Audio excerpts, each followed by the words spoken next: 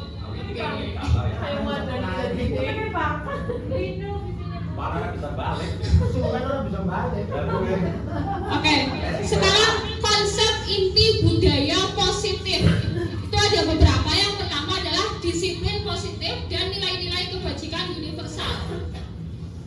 Teori motivasi, hukuman dan penghargaan, restitusi, keyakinan kelas, kebutuhan dasar manusia.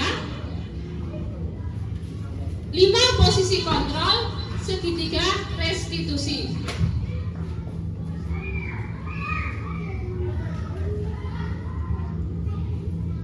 Yang pertama, disiplin positif dan nilai-nilai kebajikan universal.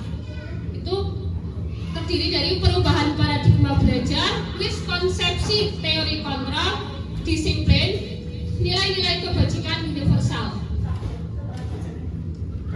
Pembelajaran dengan paradigma baru. Pembelajaran dengan paradigma baru merupakan pembelajaran yang dirancang berdasarkan prinsip pembelajaran berdiferensiasi, sehingga para peserta didik belajar sesuai dengan kebutuhannya berdasarkan tahap perkembangan sesuai teori psikologi modern untuk mewujudkan profil pelajar Pancasila.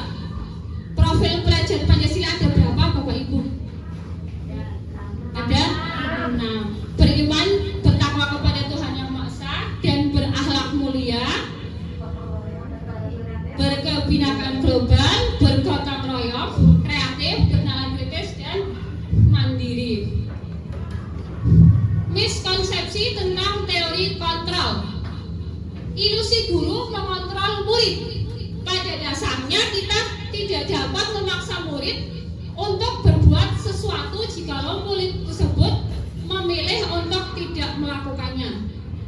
Ilusi bahwa semua penguatan positif efektif dan bermanfaat. Penguatan positif atau bujukan adalah bentuk-bentuk kontrol. Segala usaha untuk mempengaruhi murid agar mengulangi suatu perilaku tertentu adalah suatu usaha untuk mengontrol murid tersebut. Kemudian ilusi bahwa kritik dan membuat orang merasa bersalah dapat menguatkan karakter. Kemudian ilusi bahwa orang dewasa memiliki hak untuk memaksa. Mengubah paradigma stimulus respon ke pendekatan teori kontrol. Stimulus respon yang pertama, realitas kebutuhan kita sama. Teori kontrolnya itu realitas kita berbeda. Semua orang melihat hal yang sama. Teori kontrolnya, setiap orang memiliki gambaran berbeda. Kita mencoba mengubah orang agar berpandangan sama dengan kita. Teori kontrolnya, kita berusaha memahami pandangan orang lain tentang dunia. Stimulus respon, perilaku buruk dilihat sebagai suatu kesalahan. Teori kontrolnya, semua perilaku memiliki tujuan. Orang lain bisa mengontrol saya. Teori kontrolnya, hanya Anda yang bisa mengontrol diri Anda, bukan orang lain. Saya bisa mengontrol orang lain. Teori kontrolnya, tidak bisa mengontrol orang lain. Pemaksaan ada pada saat bujukan gagal.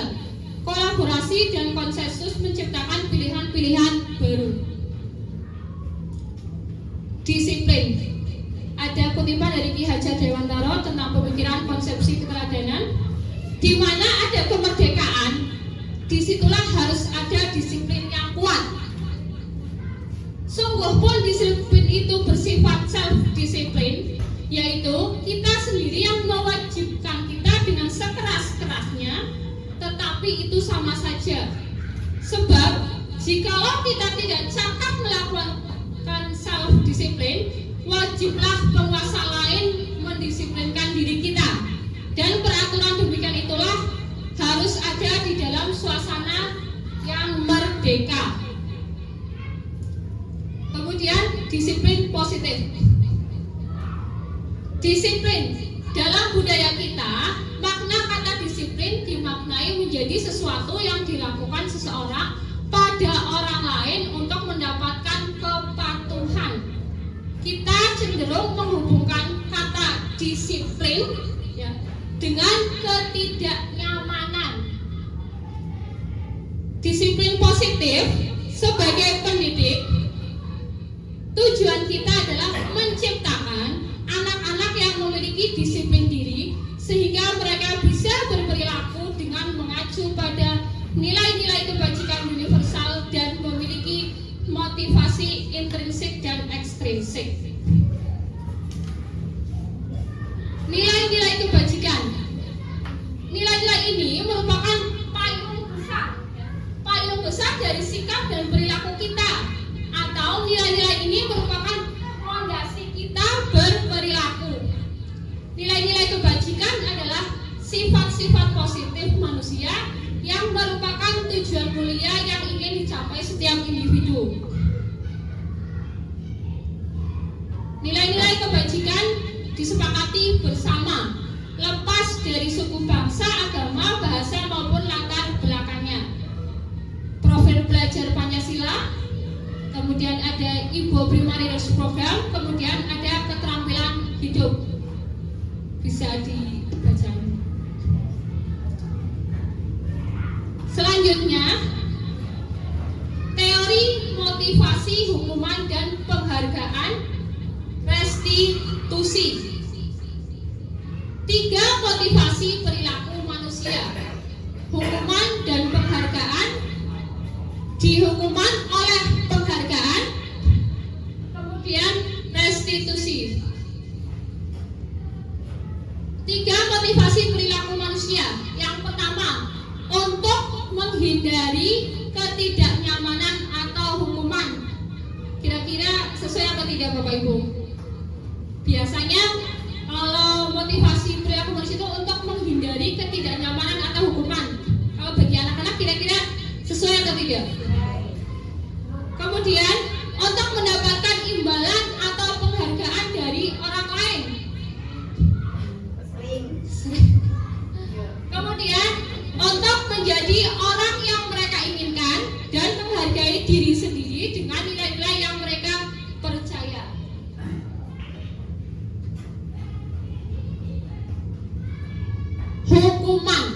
Hukuman bersifat tidak terencana atau tiba-tiba. Murid tidak tahu apa yang akan terjadi dan tidak dilibatkan. Hukuman bersifat satu arah dari pihak guru yang memberikan dan murid hanya menerima. Itu hukuman. Kalau konsekuensi, bentuk-bentuk konsekuensi dibuat oleh pihak guru atau sekolah, dan murid sudah mengetahui sebelumnya konsekuensi yang akan diterima bila ada pelanggaran. Pada konsekuensi, murid tetap dibuat tidak nyaman untuk jangka waktu pendek. Saya memiliki beberapa pertanyaan.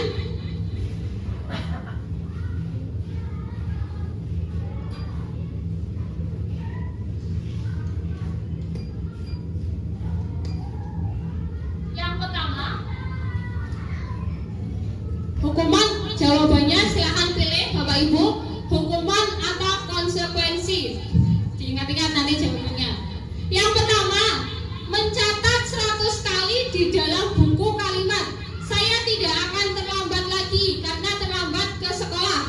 Kira-kira hukuman atau konsekuensi? Lari mengelilingi lapangan basket 2 kali karena terlambat hadir di sekolah. Membersihkan coretan yang dibuatnya di meja tulis. Murid diminta untuk push up 15 kali karena tidak menggunakan masker di sekolah. Diingat jawabannya nanti ya. Kemudian berjemur di lapangan basket pukul 12 siang karena mengobrol dengan teman. Murid diminta bertelanjang kaki sepanjang hari karena tidak menggunakan sepatu warna hitam sesuai peraturan sekolah.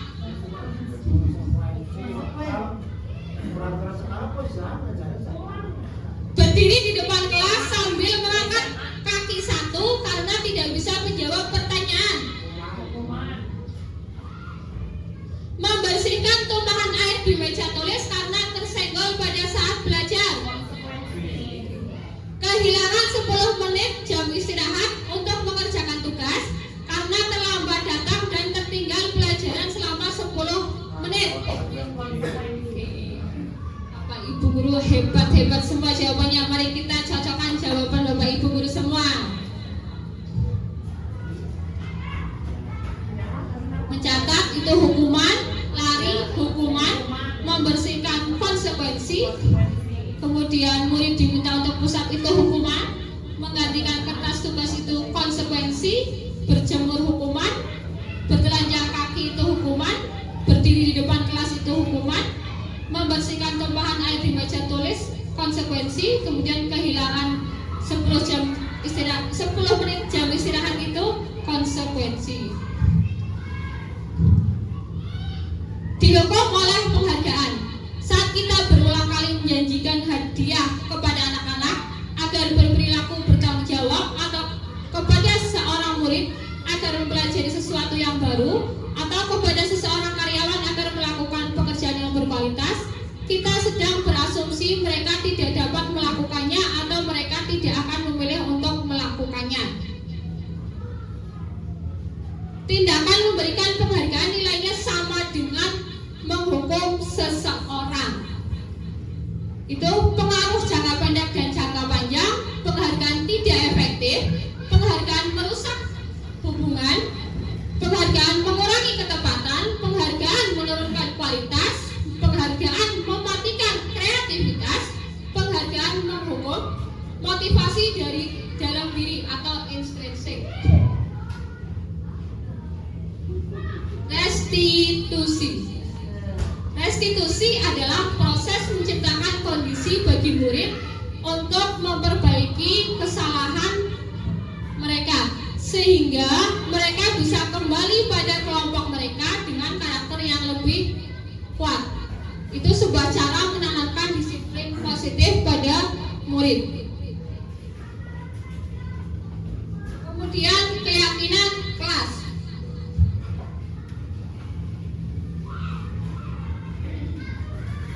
Keyakinan kelas. Kenapa harus keyakinan kelas? Mengapa bukan peraturan kelas?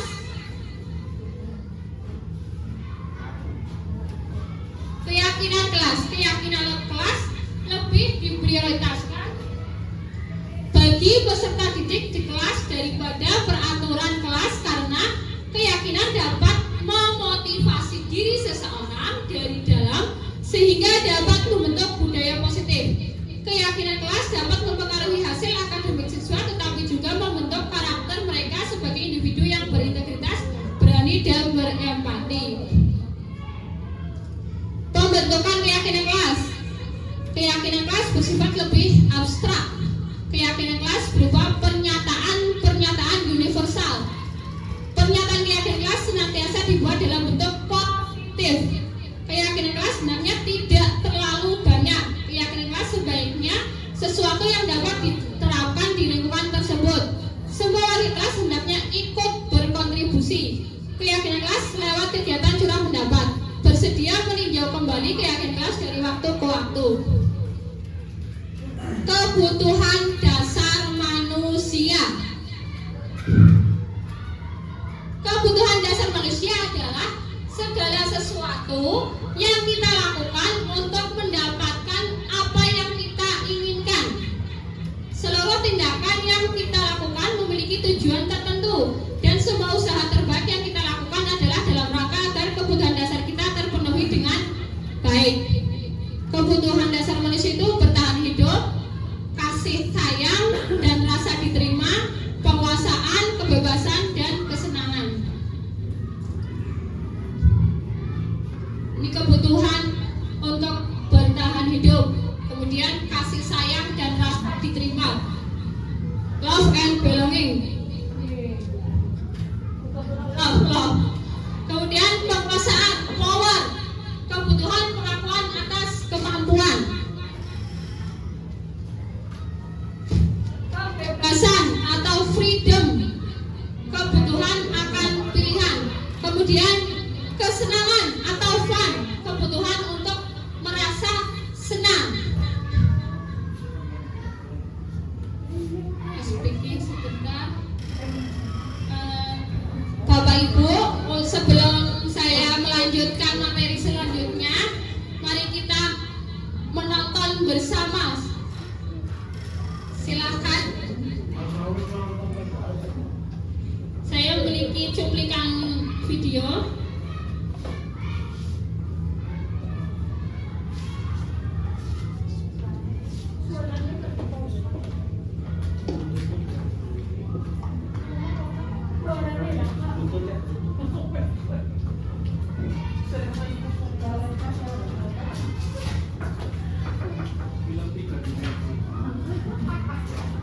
Ini masa aku ya mas.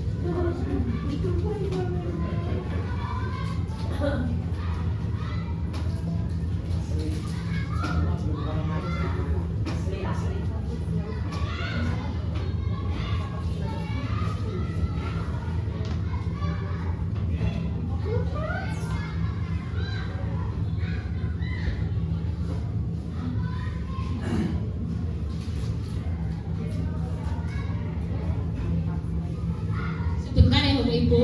Semakin lama semakin siang.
Biasa.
Bumut, tapi jangan menangis ya Bumut.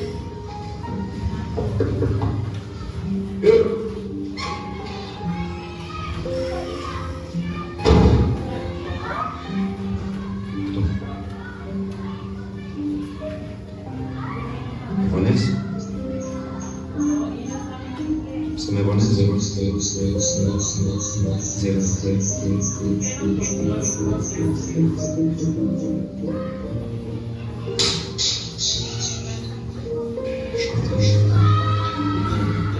Vamos a proceder.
dia terlambat. Tapi pada suatu hari ternyata ketika Pak Guru tersebut berangkat ke sekolah, dia melihat anak tersebut ternyata sedang merawat orang tuanya.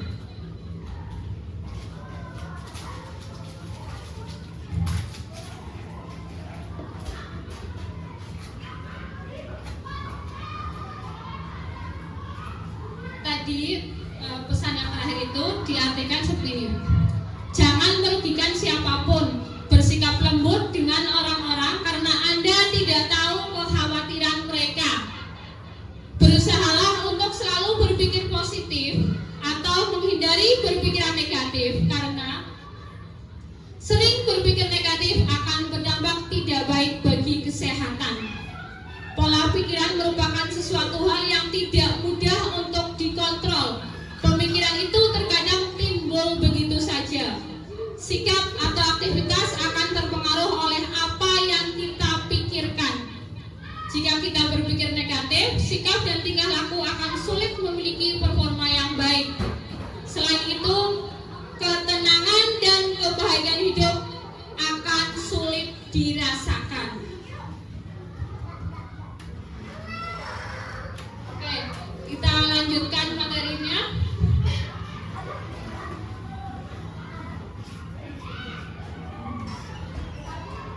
Materi selanjutnya adalah 5 posisi kontrol.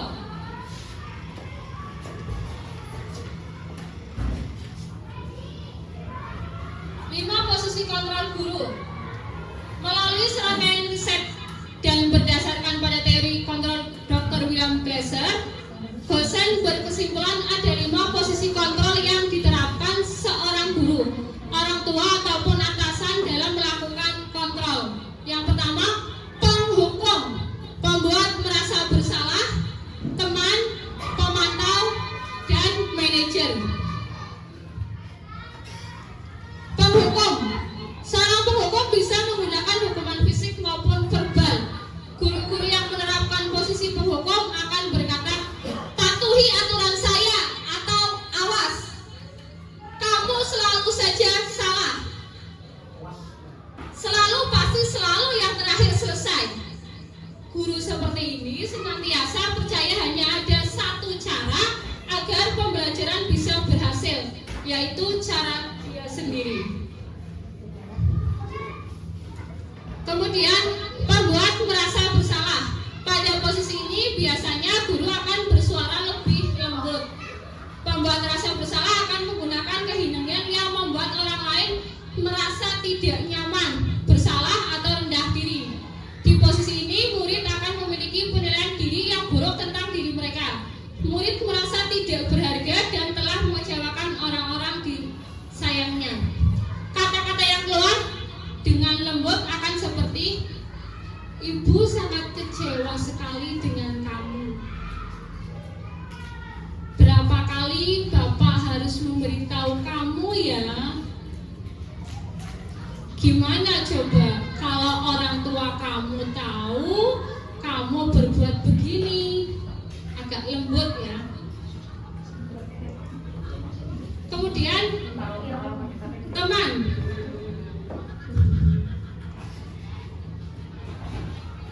Teman, guru pada posisi ini tidak akan menyakiti murid, namun akan tetap berupaya mengontrol murid melalui persuasi atau bujukan. Positif di sini berupa hubungan baik yang terjalin antara guru dan murid. Mereka akan berkata, ayo bantulah demi bapak ya. Ayo ingat tidak bantuan bapak selama ini. Ya sudah, kali ini tidak apa-apa. Nanti ibu bantu bereskan. Hal negatif dari posisi teman adalah bila suatu saat guru tersebut tidak membantu mereka, mereka akan kecewa dan berkata, saya pikir bapak atau ibu teman saya. Murid merasa dikecewakan dan tidak mau lagi berusaha. Hal lain yang mungkin timbul adalah murid hanya akan bertindak untuk guru tertentu dan tidak untuk guru lainnya. Murid akan tergantung pada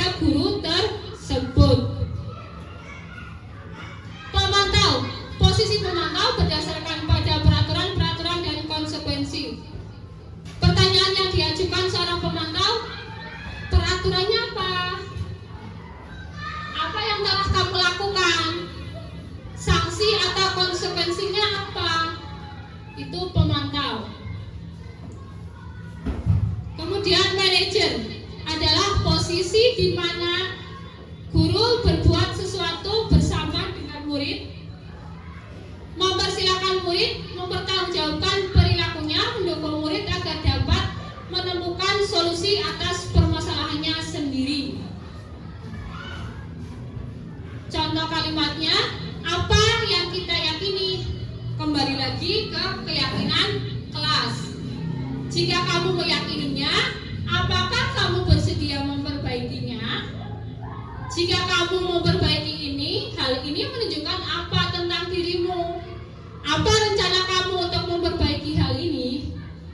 Jadi tugas seorang manajer bukan untuk mengatur perilaku seseorang. Kita membimbing murid untuk dapat mengatur dirinya. Seorang manajer bukannya memisahkan murid dari kelompoknya, tapi mengembalikan murid tersebut ke kelompoknya dengan lebih baik dan kuat. Posisi kontrol. Apakah aku, kira-kira Bapak Ibu guru biasanya menempati posisi kontrol yang mana? Apakah sebagai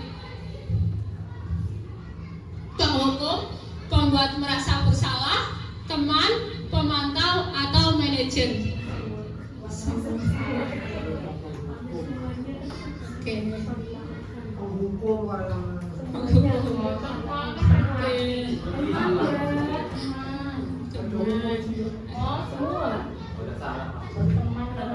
Oke.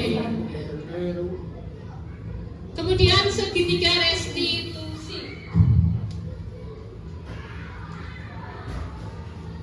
Segitiga restitusi adalah proses menciptakan kondisi bagi murid untuk memperbaiki kesalahannya sehingga karakter mereka lebih kuat ketika kembali pada kelompoknya.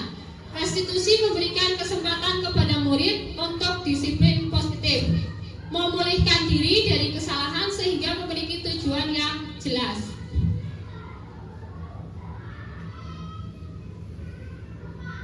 Segitiga restitusi sendiri itu terdiri dari menstabilkan identitas, kemudian validasi tindakan yang salah, menanyakan keyakinan. Praktek segitiga restitusi memberikan siswa peluang untuk memahami konsekuensi tindakan mereka, belajar dari kesalahan mereka, dan memperbaiki hubungan dengan komunitas sekolah. Tahapan segitiga restitusi yang pertama adalah menstabilkan identitas. Bagian dasar dari segitiga bertujuan untuk mengubah identitas anak dari orang yang gagal karena melakukan kesalahan menjadi orang yang sukses. Anak yang melanggar peraturan karena sedang mencari perhatian adalah anak yang sedang mengalami kegagalan. Dia mencoba untuk memenuhi kebutuhan dasarnya, namun ada benturan. Kalau kita mengkritik dia, maka kita akan tetap membuatnya dalam posisi gagal. Kita ingin ia menjadi reflektif, maka kita harus meyakinkan. Berbuat salah itu tidak apa-apa. Tidak ada manusia yang sempurna. Kita bisa menyelesaikan ini. Bapak Ibu tidak tertarik mencari siapa yang salah, tapi Bapak Ibu ingin mencari solusi dari permasalahan ini. Kamu berhak merasa begitu. Apakah kamu sedang menjadi teman yang baik buat dirimu sendiri? Yang kedua, validasi tindakan yang salah. Setiap tindakan kita dilakukan dengan suatu tujuan, yaitu memenuhi kebutuhan dasar. Kalau kita memahami kebutuhan dasar apa yang mendasari sebuah tindakan, kita akan bisa menemukan cara-cara paling efektif untuk memenuhi kebutuhan tersebut. Kalimat Kalimat di bawah ini mungkin terdengar asing ya, namun bila dikatakan dengan nada tanpa menghakimi akan memvalidasi kebutuhan mereka. Padahal kamu bisa melakukan yang lebih buruk dari ini ya. Kamu pasti punya alasan mengapa melakukan hal itu. Kamu patut bangga pada dirimu sendiri karena kamu telah melindungi sesuatu yang penting buatmu. Kamu boleh mempertahankan sikap itu, tapi kamu harus menambahkan sikap yang baru. Biasanya guru menyuruh anak untuk menghentikan sikap yang tidak baik, tapi teori kontrol menyatakan bahwa resep itu tidak manjur. Mungkin tindakan guru dengan memvalidasi sikap yang tidak baik seperti bertentangan dengan aturan yang ada. Namun sebetulnya tujuannya untuk menunjukkan bahwa guru memahami alasan dibalik tindakan murid. Kemudian yang ketiga, menanyakan keyakinan. Teori kontrol menyatakan bahwa kita pada dasarnya termotivasi secara internal. Ketika identitas sukses telah tercapai, langkah 1 dan tingkah laku yang salah telah divalidasi, jadi langkah yang kedua, maka anak akan siap untuk dihubungkan dengan nilai-nilai yang dia percaya dan berpindah menjadi orang yang diinginkan. Pertanyaan-pertanyaan di bawah ini menghubungkan keyakinan anak dengan keyakinan kelas atau keluarga. Apa yang kita percaya sebagai kelas atau keluarga? Apa nilai-nilai umum yang kita telah sepakati? Apa bayangan kita tentang kelas yang ideal? Kamu mau jadi orang yang seperti apa? Penting untuk menanyakan ke anak kehidupan seperti apa nantinya yang mereka inginkan. Tapi mungkin untuk kelas 1 ya tidak mungkin langsung menanyakan nantinya yang mereka inginkan apa. Cocok untuk kelas atas ya. Kebanyakan anak akan mengatakan iya, tapi mereka tidak tahu bagaimana cara menjadi seorang seperti itu. Guru dapat membantu dengan bertanya seperti apa jika mereka menjadi orang seperti itu. Ketika anak sudah mendapat gambaran yang jelas tentang orang seperti apa yang mereka inginkan, guru dapat membantu anak-anak tetap fokus pada gambaran tersebut. Ini kemarin ada contoh penerapan segitiga restitusi.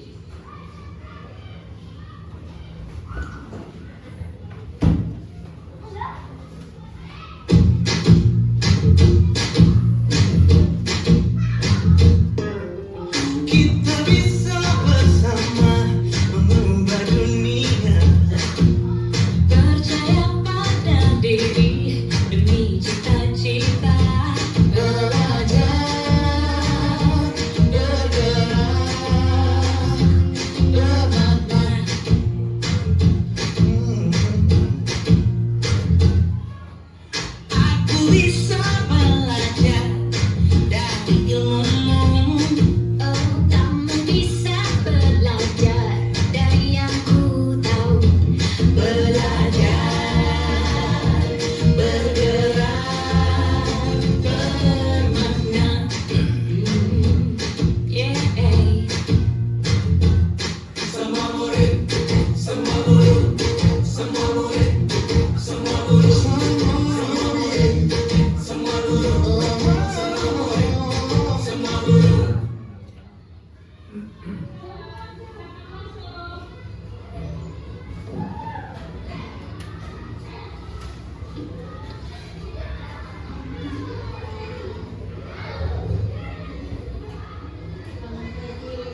penerapan segitiga restitusi.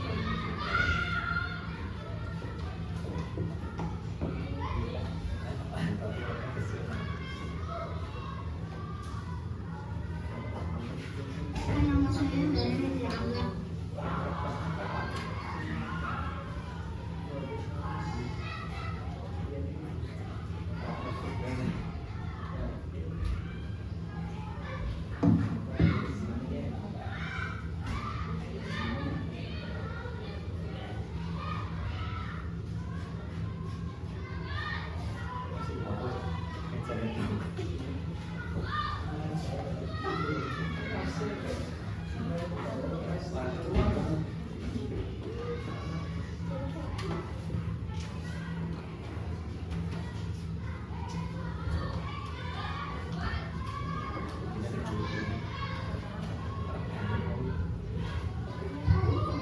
Tadi telah menyaksikan contoh penerapan segitiga restitusi.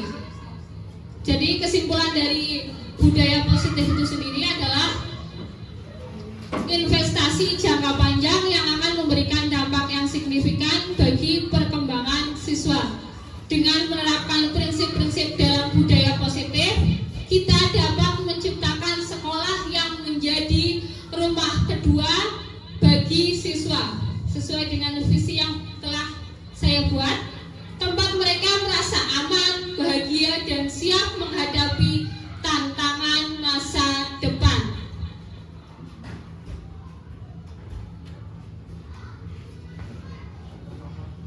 Sedikit berpantun, burung dara, burung cendrawasih. Cari dulu di Papua. Cukup sekian, terima kasih. Semoga bermanfaat untuk semua.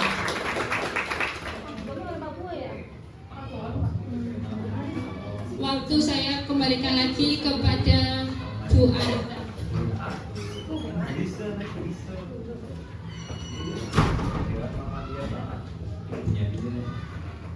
Terima kasih atas paparan yang sangat informatif dan inspiratif. Bapak Ibu yang saya hormati, untuk acara selanjutnya itu tanya jawab dan umpan balik. Pertanyaan kami buka hanya untuk 2 penanya saja. Silahkan bagi yang mau bertanya tunjukkan. Mohon.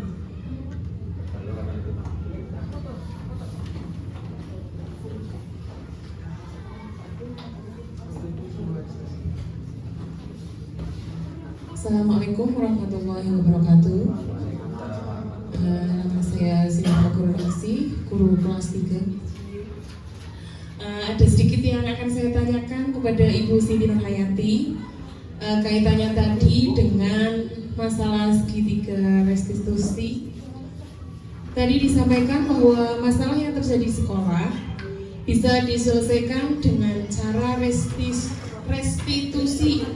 Nah, pertanyaannya saya begini Bu Nung, Bu Siti, apakah semua masalah itu wajib diselesaikan dengan segitiga restitusi? Ya, apakah tidak ada cara lain agar masalah dapat terselesaikan dengan restitusi? Dan ada pertanyaan lain selain itu ya Bu, jika jenengan kan sudah belajar restitusi, jika ada salah satu teman kita kan belum belajar masalah seperti itu, ada yang ibaratnya melakukan apa ya, ada permasalahan seperti itu, apakah akan menyalurkan ia mengimbaskan kepada teman-teman. Kalau seperti saya pribadi tidak masalah Bu, jadi saya bertambah ilmu. Nah, apakah bila terjadi kepada teman lain, apakah yang akan dilakukan oleh Ibu Siti? Terima kasih. Ya, terima kasih Bu Silva Kurniasi. Ditabung dulu untuk pertanyaan pertama. Kita buka untuk pertanyaan kedua. Silakan. Barangkali ada. Monggo. Monggo.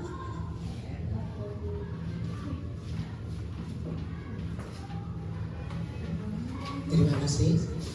Nama saya Daniel George, guru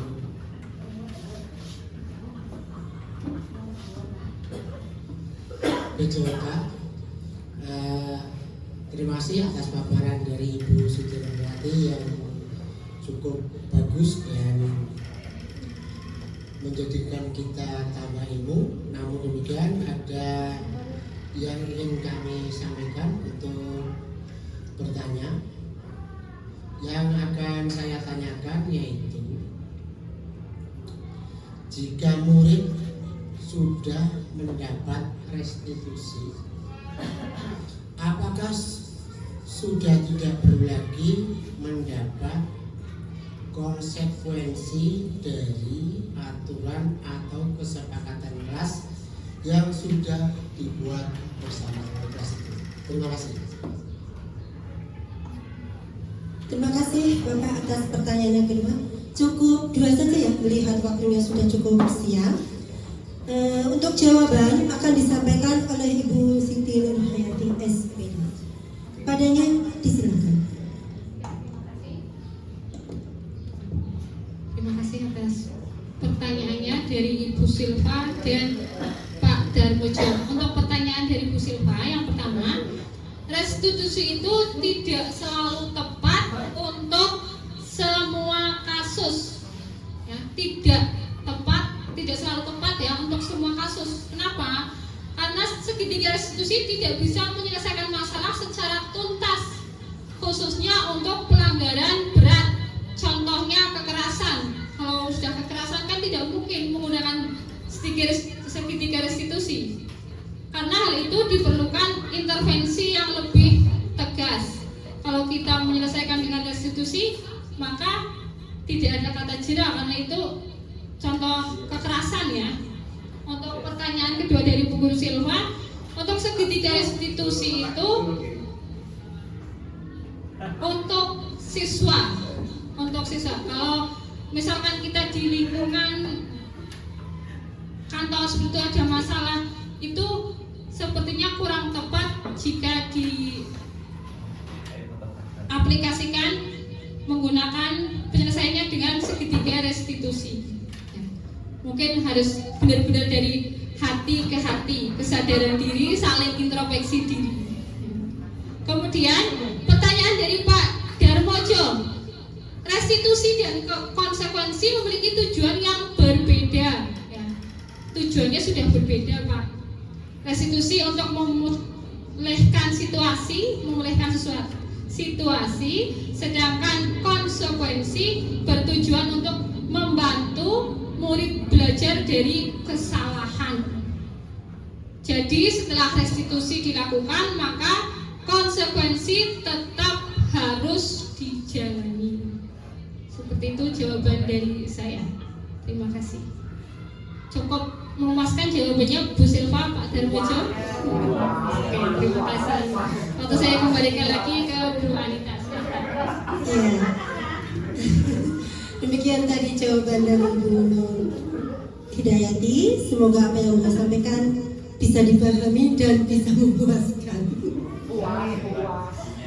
Bapak Ibu yang saya hormati, demikian tadi pemaparan seminar diseminisasi budaya positif yang disampaikan oleh Ibu Siti Nurhayati SPD, calon guru penggerak angkatan 11. Dari materi yang telah disampaikan, bahwa bisa diambil kesimpulan bahwa budaya positif di sekolah adalah inti dalam membantu karakter murid dan menciptakan lingkungan belajar yang harmonis. Ini melibatkan perubahan dalam cara kita mendefinisikan dan menjalankan disiplin dengan fokus pada keyakinan kelas yang melibatkan guru dan murid secara bersama-sama. Guru juga memiliki peran penting sebagai fasilitator dalam membantu murid mengatasi masalah dan mengembangkan diri mereka. Bapak Ibu yang saya hormati, demikian tadi acara seminar diseminasi budaya positif calon guru penggerak angkatan 11. Saya Anita Yuniati selaku pembawa acara mengucapkan terima kasih yang sebesar-besarnya kepada Bapak Ibu semua. Akhir kata, Assalamualaikum warahmatullahi wabarakatuh.